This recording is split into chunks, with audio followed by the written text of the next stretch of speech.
I've always believed that while we could ultimately make a success of no deal, it would cause significant disruption in the short term, and it would be far better to leave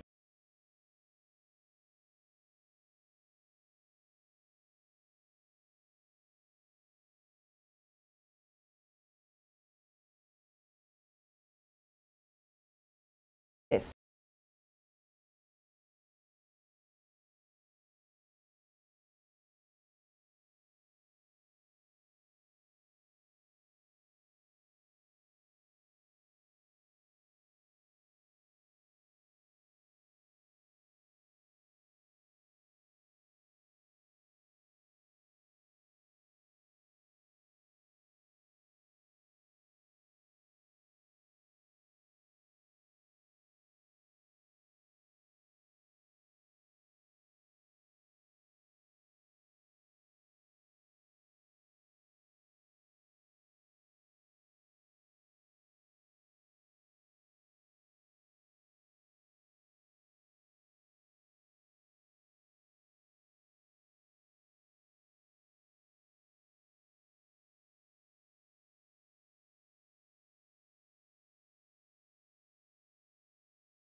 So we can spend the vast annual sums we send to Brussels as we choose on priorities like our long-term plan for the NHS, sovereign control of our money. UK laws, not EU laws, governing this country, so the people you elect decide what the law of the land in our country is, sovereign control of our laws. Out of the common agricultural policy, with our farmers supported by schemes we designed to suit our own needs. Out of the common fisheries policy, so we decide who fishes in our waters and rebuild our fishing fleets for the future. Retaking our seat at the World Trade Organization, so we can strike trade deals around the world that work for British businesses and consumers.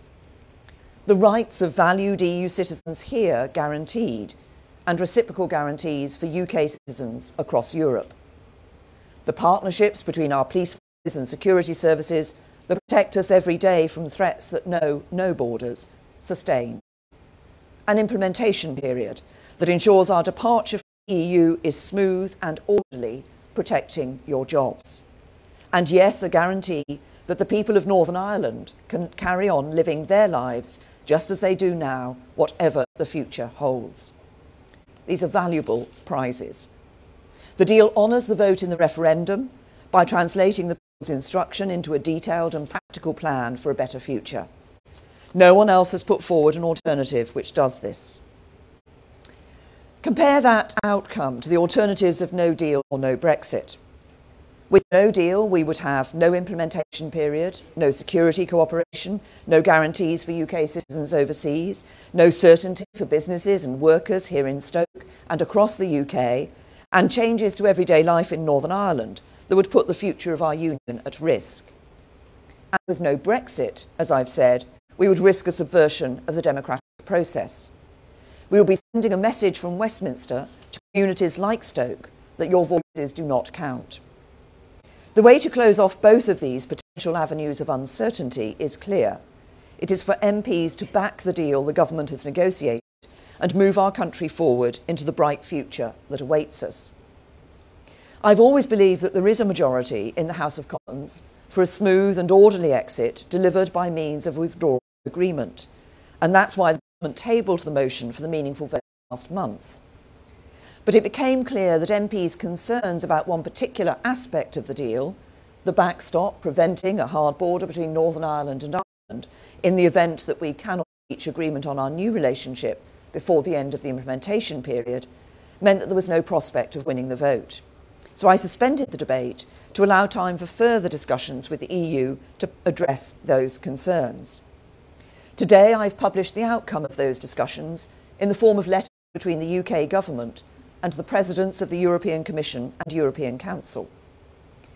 I listened very carefully to the concerns that MPs from all sides expressed, particularly the concerns of my fellow unionists from Northern Ireland.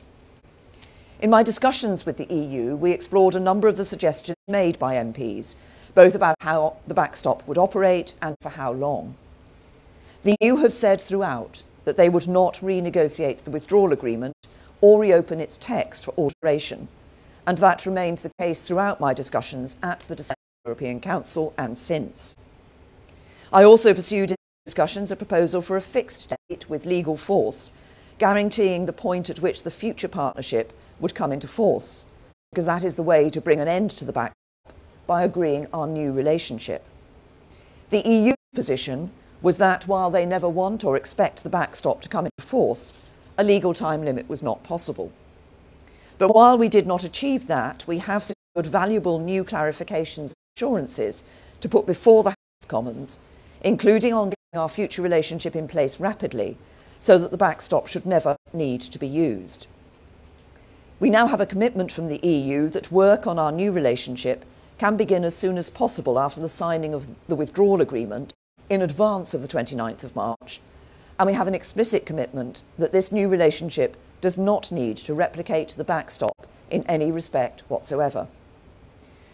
We have agreement on a fast-track process to bring the free trade deal we will negotiate into force if there are any delays in member states ratifying it, making it even more likely that the backstop will never need to be used. We now have absolute clarity on the explicit linkage between the withdrawal agreement and the political declaration, putting beyond doubt that these come as a package. And finally, the EU have confirmed their acceptance that the UK can unilaterally deliver on all the commitments made in our Northern Ireland paper last week, including a Stormont lock on new EU laws being added to the backstop and a seat at the table for a restored Northern Ireland executive. The legal standing of the significant conclusions of the December Council have been confirmed. If the backstop were ever triggered, it would only be temporary, and both sides would do all they could to bring it to an end as quickly as possible. The letters published today have legal force and must be used to interpret the meaning of the withdrawal agreement, including in any future arbitration.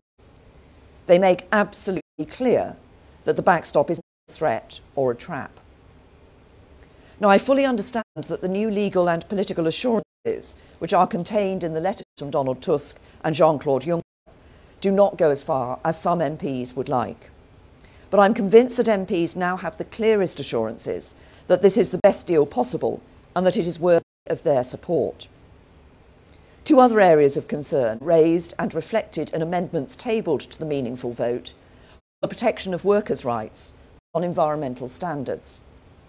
I could not have been clearer that far from wanting to see a reduction in our standards in these areas, the UK will instead continue to be a world leader. We've committed to addressing these concerns and will work with MPs from across the House on how best to implement them, looking at legislation where necessary to deliver the best possible results for workers across the UK. This afternoon, I will set out in greater detail to MPs what is contained in the correspondence I've published today and what it means for our withdrawal. And tomorrow, I will close the debate. But as we start this crucial week in our country's history, let's take a step back and remember both what is at stake and what we stand to gain by coming together behind this agreement. Settle the question of our withdrawal, and we can move on to forging our new relationship. Back the deal tomorrow, and that work can start on Wednesday. Fail, and we face the risk of leaving without a deal, or the even bigger risk of not leaving at all. I think the British people are ready for us to move on, to move beyond division and come together, to move beyond uncertainty into a brighter future. That is the chance that MPs of all parties will have tomorrow night.